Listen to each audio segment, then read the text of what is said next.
Good afternoon, good morning, good evening, whatever time you happen to catch our chamber chat.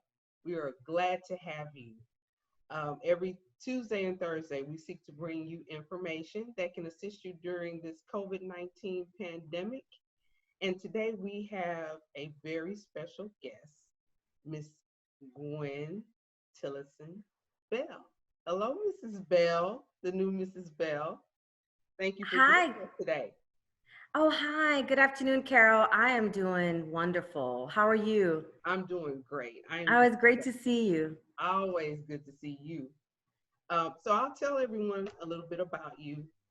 Mrs. Bell is very, very accomplished. And so I'll just tell a little bit about her background. Gwendolyn Tillotson Bell currently serves as the Deputy Director of Economic Development, which is a function of the Mayor's Office, where she oversees the activities of 7 state and federal economic development programs, including Chapter 380, Tax Abatement, Tax Increment Reinvestment Zone, Industrial Districts, Historic Site Tax Exemption, Texas Enterprise Zone, and Opportunity Zone programs. Try to say that in one breath. I don't even try it anymore. In 2010, the Office of Economic Development has partnered with the private sector and public entities through its programs to bring more than a projected $8 billion in new capital investment to Houston and more than 25,000 jobs. So this is a person that we all need to know a little bit better. So again, welcome, Ms. Tillerson Bell. Oh, thank you so much. That was such a nice introduction. Thank you. Well, we like to have great conversations here at Chamber Chat. And so we're looking forward to having one today all about the tax increment reinvestment zones, better known as TIRZ. That's right. Um, it's, these entities are not greatly known throughout the city. I like to say that they're hidden gems. So we're going to uncover some things about them today. So let's get started. So first of all, could you please explain what the function of your office is? Oh, yeah, yeah. So we're responsible. I think the best way to describe it is we establish the policies, practices, protocol for the administration of the 7 economic development programs that you mentioned, which includes tax increment reinvestment zones. And we pretty much prioritize major investment. And so the way that our ordinances are designed is for major capital investment, 5 million and more, with the focus of attracting jobs and attracting investment across the industry spectrum. So some of the programs, like you mentioned, industrial district, we prioritize for industrial types of projects. So chemical manufacturing companies really benefit from those kinds of that kind of program. And then tax increment reinvestment zone, of course, traditional commercial, residential, parks and open spaces are the kinds of investments that are made through that program. So the goal is to bring as much investment into the city as possible. It allows us to be competitive, not only with projects sometimes across the state, but just sometimes across, the boundary. We compete with our regional communities as well. So we use those programs to leverage with other state and federal programs with the goal of bringing projects into the Houston market. Excellent. So everyone, your taxpayer dollars at work. Exactly. Taxpayer, we cannot say that Mrs. Tillotson Bell's office does not do the very best they can do to bring jobs and opportunity to our city. So, We try to maximize those programs to the extent possible. And, maybe about 5 years ago, incentives became more and more and more critical to the decision process of companies that were looking to either locate locally or expand existing projects. The bottom line is becoming more and more important. And with resources becoming more and more scarce, a city's and municipality's ability to be able to create an incentive package to attract that investment is becoming increasingly important. right. I think tax abatements, anything that can create tax credits in business across the board is really important for opportunity, and especially small businesses, which our chamber is primarily made up of. Mm-hmm. And through your office, there is a small business focus when it comes to the TIRZ, correct? Yeah, so our office has worked in supporting small businesses in a couple of ways. One is, right now we're providing sort of a support role with the Office of Business Opportunity for a small business grant program using some of the CARES funding that Director Marsha Murray is going to be announcing with the mayor soon. So we're supporting her.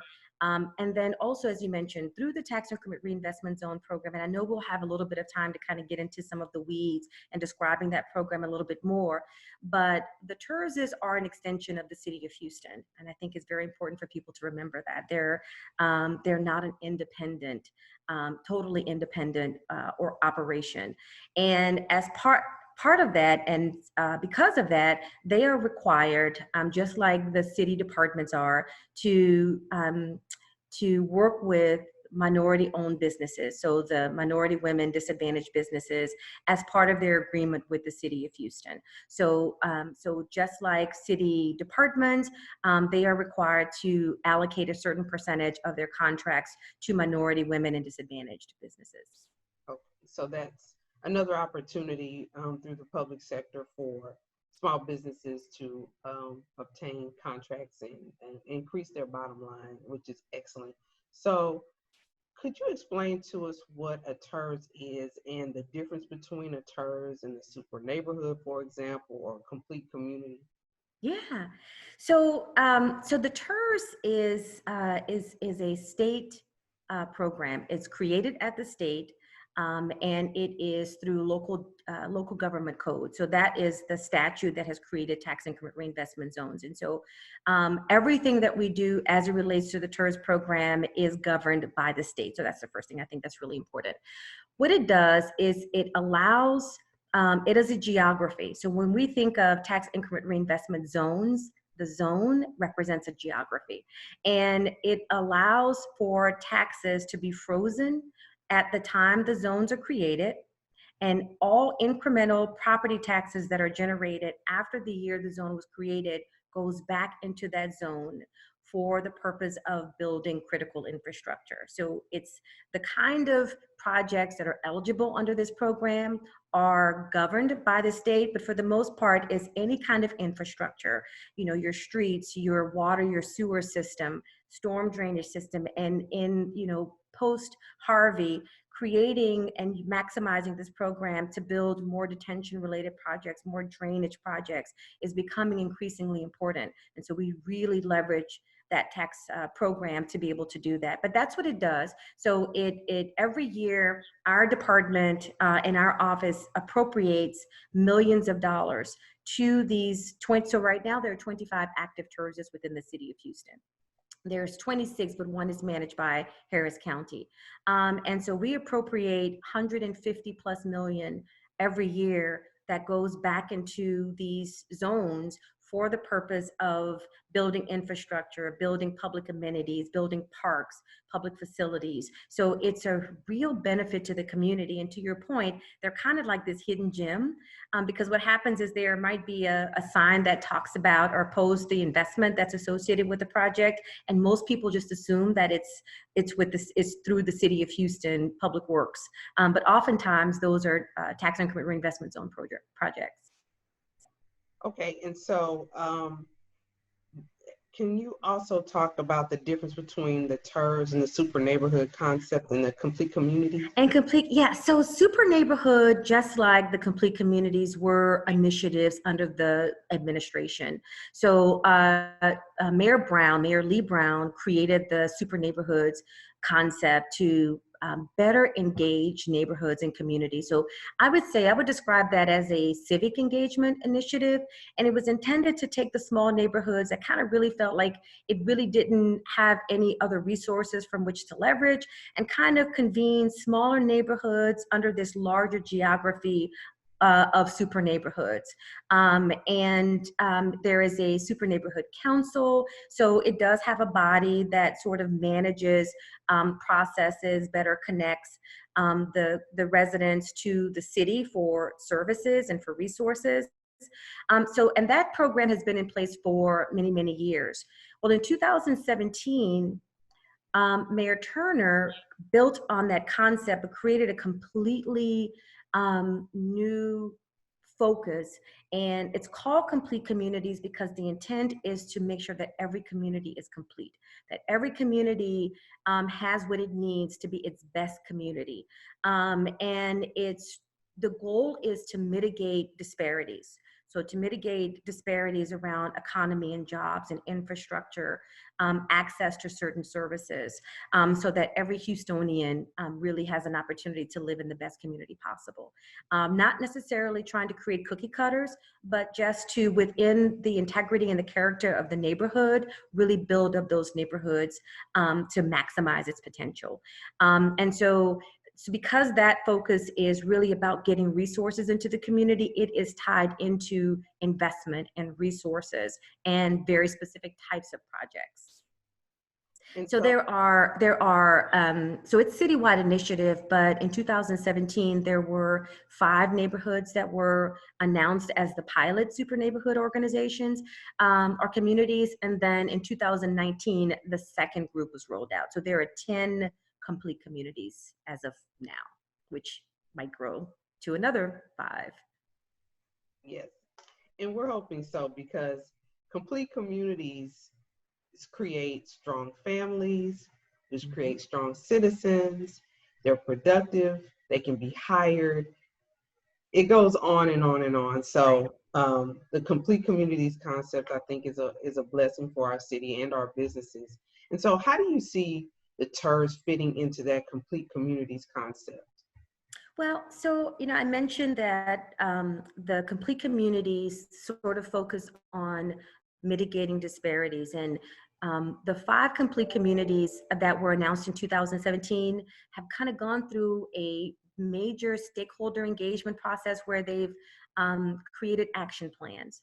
And in all of those action plans, they've described what the critical needs are. And among the list of about 8 to 10 priorities, you'll find in all of them economy and jobs. So how does the TIRZ benefit economy and jobs? Well, it's very difficult to build any kind of vertical infrastructure or vertical structures without having the necessary infrastructure, right? You can't build a grocery store, retail center, if you don't have a good mobility grid for the trucks, for the distribution of those goods to be delivered to those stores. So you've got to have really good infrastructure in place before you can build a really nice, what I call the sexy, on top of the ground. You got to make sure that underground has the right foundation.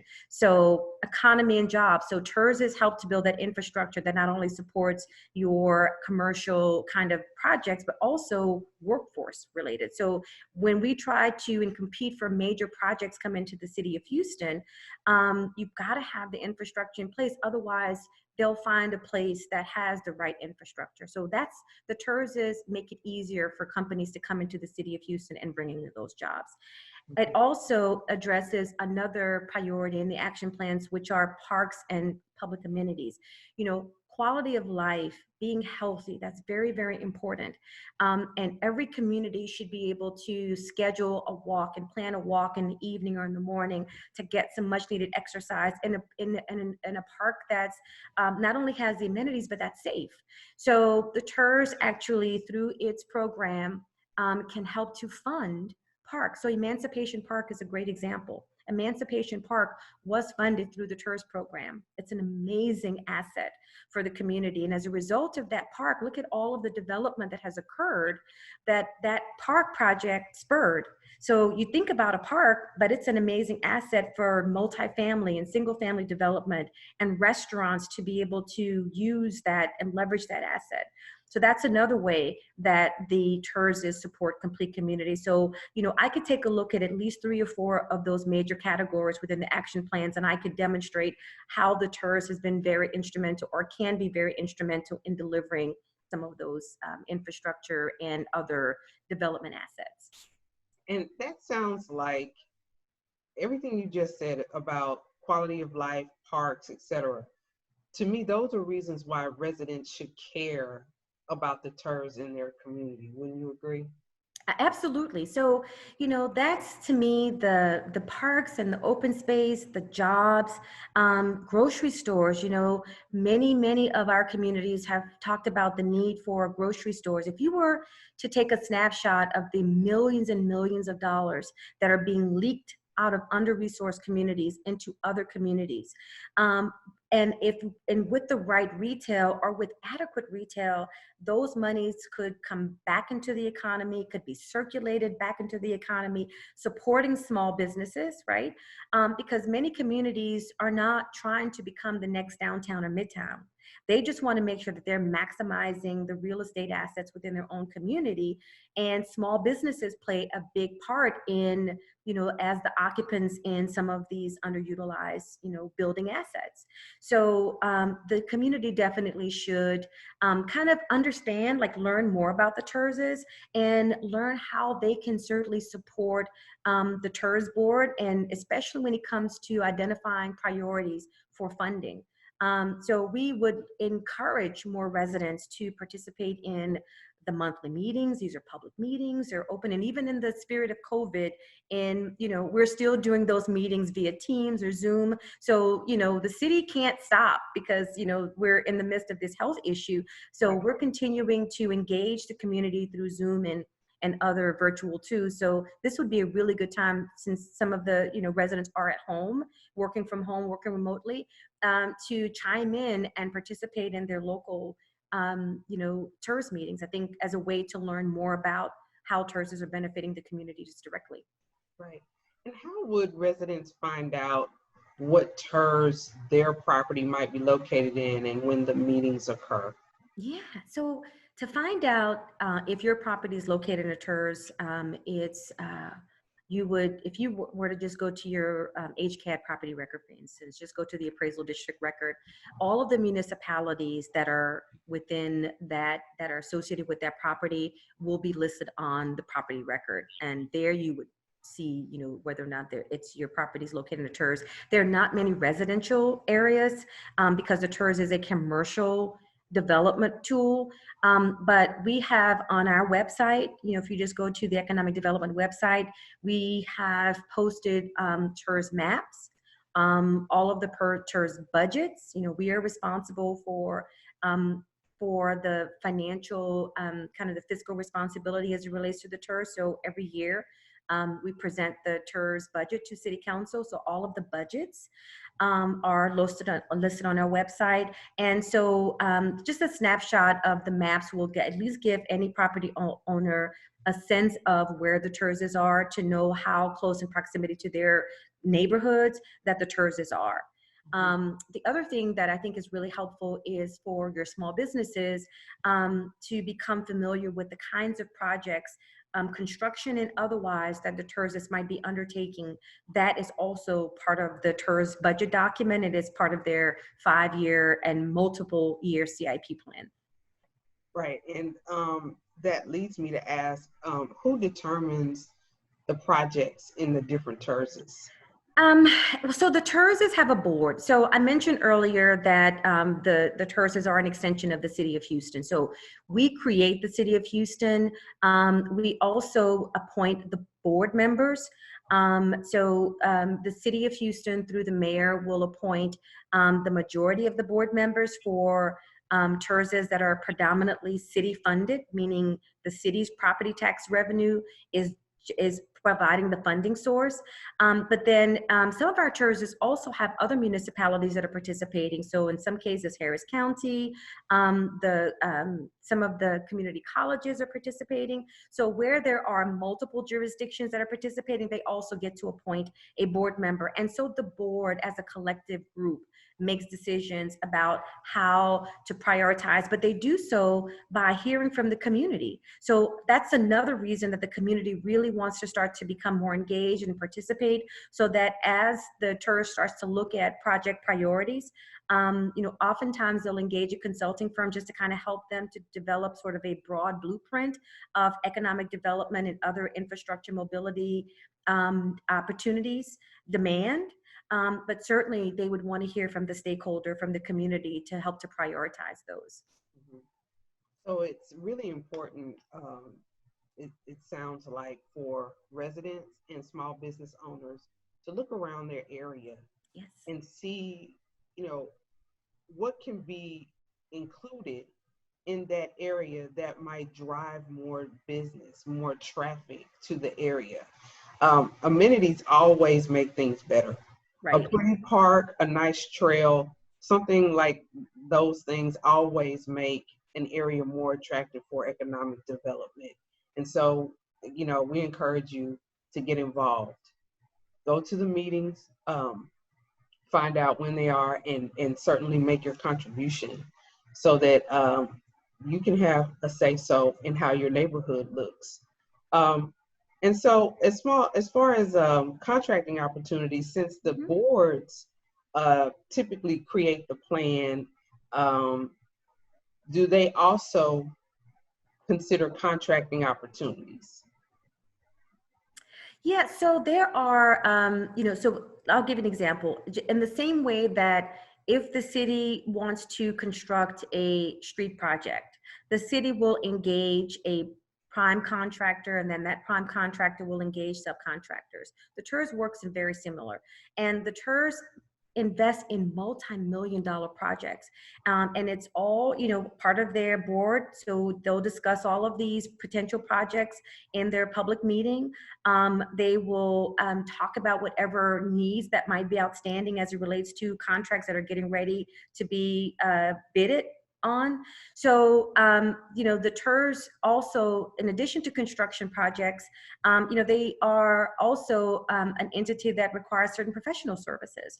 Most of the professional services have a contract term. So if there are small businesses that provide certain professional services, and they would like to at least know whether or not there's a good alignment between their service and the services that the TIRZs need, simply just take a look at their budget, and then when there is an opportunity for contracts to be renewed, that would be a really good time for them to reach out to the TIRZ to express an interest of being considered for a contract, either as a prime contractor or as a subcontractor, and then work directly with the TIRZ and the TIRZ board. Mm-hmm. And each TIRZ has a website, isn't that correct? Yeah. We're trying to get to the point where each TIRZ have a website, and especially now with everything now being technology driven, I think it's going to create even more of a need for TIRZs that are some of the smaller TIRZs, really, rather than using their resources on developing a website, they just kind of rely on the city's website.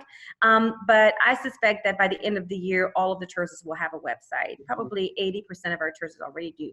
But if the TIRZs do not have a website with their budget and their project plan and minutes from their meetings, our website, the economic development website, will have that information. So anyone listening, you can go to the Economic Development Department's website, office. Mm-hmm. With that information. Okay, so we're giving you news you can use. Use that, exactly right. News you can use. Okay. Do the companies have to have minority certification, in your opinion, in order to be considered for contracts with the TIRZ? That is ideal. When TIRZs were created, the certification that the Office of Business Opportunity requires was not a requirement. About 4 years ago, we began transitioning the TIRZs so that we gave the small businesses that were already doing business with the TIRZs an opportunity to become certified. So we kind of gave them some time in which to get that certification, because we certainly wanted to give them every opportunity to continue to be engaged. So the short answer is ideally, we do know that we are working with some of the TIRZs that have long-term relationships as they're transitioning. But the goal is to have the same certification as the Office of Business Opportunity requires for their minority small business vendors. Okay. So it just seems like being certified is not going to hurt. So if you haven't claimed one, you can get a hub certification, which is free. Mm-hmm. So it just doesn't hurt to have one.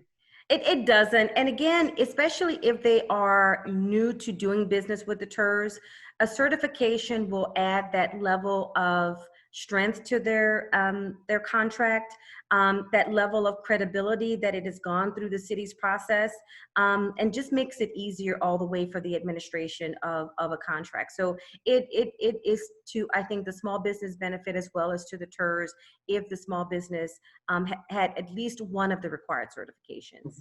Mm-hmm. Mm-hmm. And, you know, with minority businesses, there's been this long-standing issue about compliance. You know, once the minority business gets onto a contract, Mm-hmm. you know, we want to make sure that they're getting paid correctly, that they're not cut from the agreement, from the contract, and et cetera. Does your office have any oversight with regard to the contracts that are let?